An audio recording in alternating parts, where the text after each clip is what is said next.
Mabel Forsyth, take 4. Thank you very much. Good boy. Very good. Just take 2, but we'll go with it. I think it's 4. Oh, is it? Okay, fair enough. Let's go. Action. So you want to know about the evening events. They used to take place, well, at the rugby club maybe, or here. There were lots of things on in the playhouse at the time.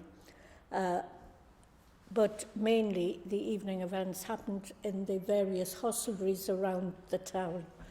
It was the only time in the year I got to go into every one because they were all so, they were very kind to the Fair Queen, both at lunchtime and in the evening. Wherever she went, she either got a meal, and I usually got one as well, or a drink. That's why we had the girls over 18. Now, the militia were a band of rogues, can I say? Am I allowed? They would agree with me. And they did the rounds of the pubs at night, and all the publicans wanted them in. Now, I don't know, none of you will know Louis Proudlock. You might. He was about this big. Louis was on the end of the pole always when the ducking, and of course when it went in, Louis was shot up here. But he would do silly things, like he got a stepladder, and he carried this stepladder all around the town, and just doing stupid things. The people who saw it, they just thought it was absolutely wonderful, and the people who were just out for the night, because people used to save up to go to the pubs during that week, they would just follow the militia around. And we used to be around as well. And the pubs had various things on. Anybody seen Mr. and Mrs. on television? Well, they did. I think they did that up at the Blue Bell.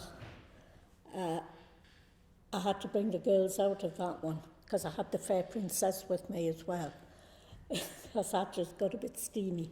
However, they just did things like that, just made fools of themselves. Absolutely, made fools of themselves. The White Swan tended to be the meeting place. Early on in the evening, it was the plough at the end of the evening. And George and Etta Gray were very, very good to us all. Unfortunately, I lived in Warkworth at the time, and I tended to be the driver. And but it was just as well the next morning, because they used to come on the market not feeling very good. However, it was good fun. They also had, on the Sunday night of the procession, the chain gang, where they all wore convicts' outfits, and they were all chained together. Well, they used to go around the pubs then and have half a pint in every pub. But really, how? I used to heave a sigh of relief when I was the chairperson, because when it got to the Saturday night and we hadn't had an accident, because they used to literally roll about the roads and go just being stupid, but everybody loved it, so they all came and watched. And they did collect a lot of money for charity. Every year they chose a special charity. They were all given. Again, the publicans were so very, very kind, gave them all half a pint. And just think what they were like after half a pint in every pub in Alnwick. But everybody enjoyed it, so it was good. There was only one pub that refused them. Now, that was the stupidest thing to do, because they didn't go back to that pub during the week.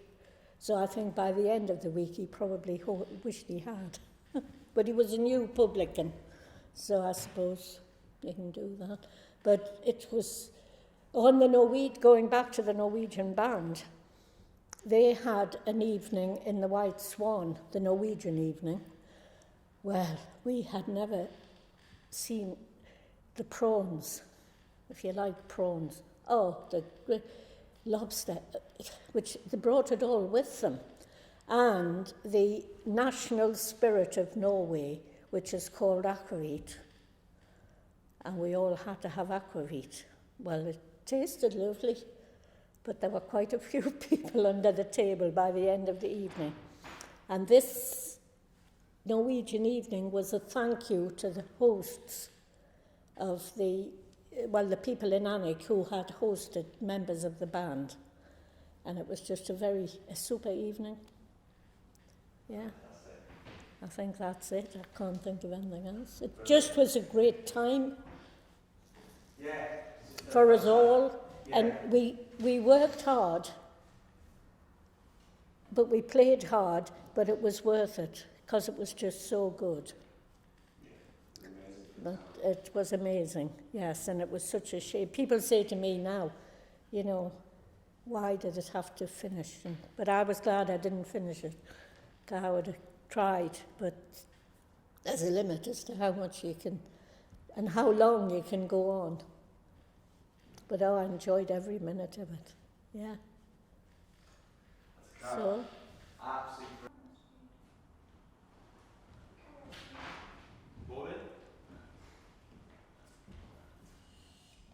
Mabel Forsyth, interview take 1.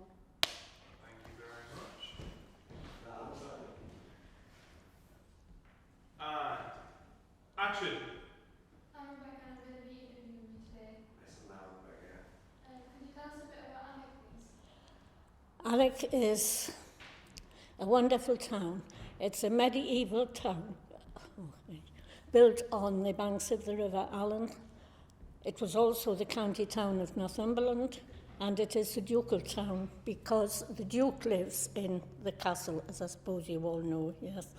And it's just still medieval. The town centre is very much the same as it's been for hundreds of years. And it's just a lovely town to live in. What is Alnwick Fair? Alnwick Fair was a reincarnation of a fair that took place about 200 years ago.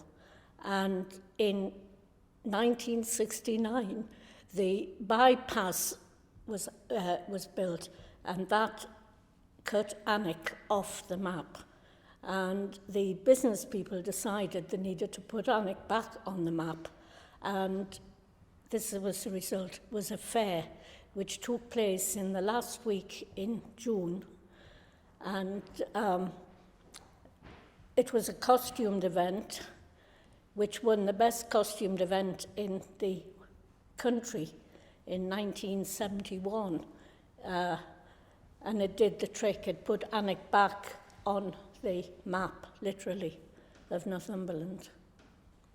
What positives do you think it brought to Alnwick? What positives do you think it brought to Alnwick? It brought a lot of business into Alnwick because it was held in the market square for a week, and we had stalls from all over, and thousands of people visited Alnwick during that time. Why do you think it no longer exists? If I say what?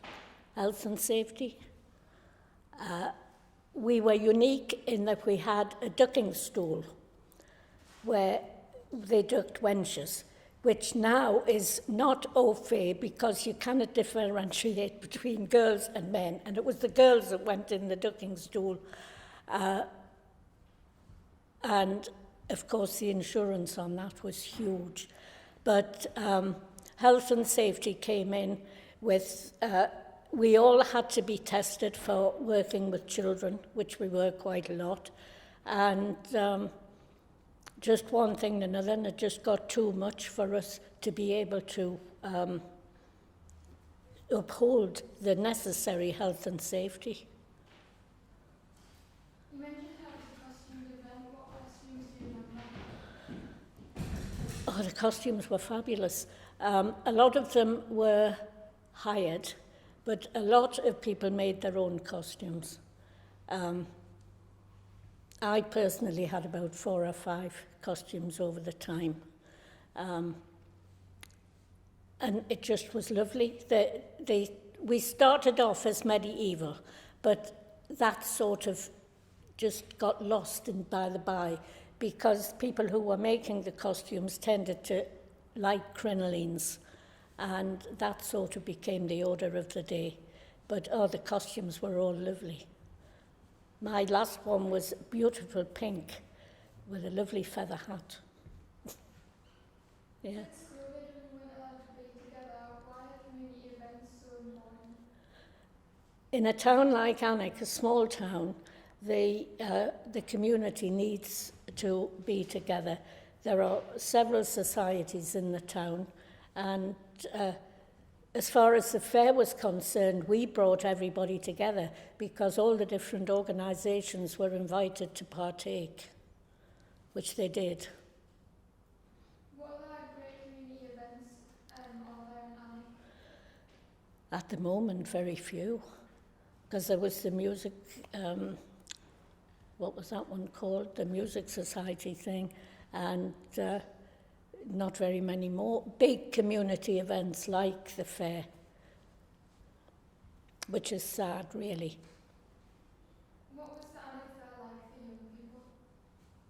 Oh, it was great. They used to love it. The duckings were the favourites. They used to come and like to say the girls ducked. And can I just say, no girls were ducked unless they gave their consent. It appeared that the militia, who were like the police, were just chasing girls at random, but this wasn't true. Every girl who was ducked gave her consent. And although on the ducking stool, on the pole, it looked as though a lot of these fellows just went and did things, but in fact, it was very, very well organised. They were all weighed, and because to keep the equilibrium of the thing, that was the main thing. But we also had evening events like It's a Knockout was held at the rugby club. There was wild flunking in the marketplace. And I can't just think of anything, but there were lots of things happening at night. The strong man, sorry, which was just down there from the fleece, well, the tanners to the fleece. And that was a great event. Well, the thousands of people came to that. And we closed the road, or we thought we closed the road. And then a great big delivery van for Sainsbury's or something would come up, those great big wagons, and try and get through when somebody was carrying the sack down, or, you know, but it was great fun. And of course we had the Fair Queen, who was just about 18. 18, I think, was the age, because a lot of the evening events happened in the pubs, and so we had to be very careful on that one. And so she was usually 18. Maybe we would have one about 23 sometimes, but probably 18. And she went around with the Queen Mother. Now, my own mother was the original Queen Mother, and then Lillian McLean, who had a hairdressing shop in the town, she took over from my mother because I was chairman, and then when I gave up as chairman, I took on the role of Queen Mother, looking after the Fair Queen and the Fair Princess for the week. It was lovely. Fantastic. When were you chairperson? I was chairperson from 1993 to 95, and then again in 99 till about 2008. I didn't close it, but yeah, I did a fair stint. Fantastic. Any other questions from the field? Yes? What was It's a Knockout at the rugby club? Oh, yeah. It's a knockout, yeah. Well, it was on the television at the time, and so we got the permission for that, and, what was it? Teams entered, and they would have to run up, they would have stacks of corn, bales of corn, and all sorts of other things. I had to run up and run round, and there were water activities, and it was a great deal of fun. Brilliant.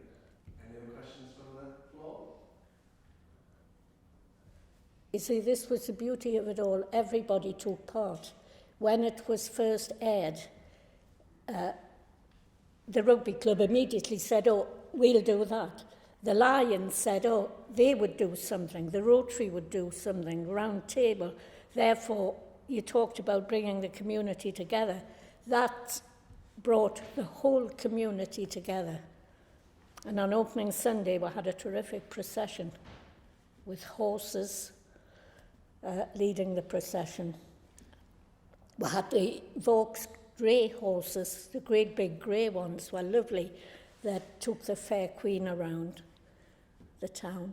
And oh, it was lovely, that. Can you tell us about the links with the Norwegian band? The Brynner Band came over firstly in 1973. There was a fellow who had a shop just across the road from here, a Mr. Davison, and he sold products made from Norwegian wool. He had sort of a climbing shop, and he was over in Norway in this little town beside Stavanger called Bryne, and they said that they wanted to come to England. They had this school band and they wanted to come to England. And he came back and said to the Alnwick Fair committee that there was this Norwegian band that would like to come to England. What did we think? And immediately we took them up on the offer to come, and they were coming right to the end. They were a brass band, a super band, and when the first year they came, they were accommodated in St. Michael's Church Hall. Then after that, we said that they needed to have more comfortable places to sleep. And so it was just put out to the town who would host these Norwegian kiddies. And from then on, wonderful friendships were formed. The fair committee went over there 2 or 3 times, and where a lot of us are still in touch. And actually, last year, Inge Niklasen, who was the conductor of the band, he passed on at the age of 89. But we had a wonderful time with them, and when we went to Norway, we were just treated as VIPs, really. It was great, yes. Amazing. Any other questions? Any other thoughts? No? That's okay, then, yes. Could you tell us your name and your relationship to Alnwick Fair? I'm Mabel Forsyth. In 1968, when this was thought about, my mother had a business in the town, Evelyn Craig's, and she, with the other business, a lot of other business people, got together. It was really the Chamber of Trade, and they decided to have this fair. Well, in the course of the years, of course, being the daughter of one of the organisers, I was roped in. And from then on, I just took it and then was chairman, Queen Mother. I was also in charge, at first, in charge of the children coming on stage from all the schools. They came and danced and whatever. So I had a fair connection with them, or with it.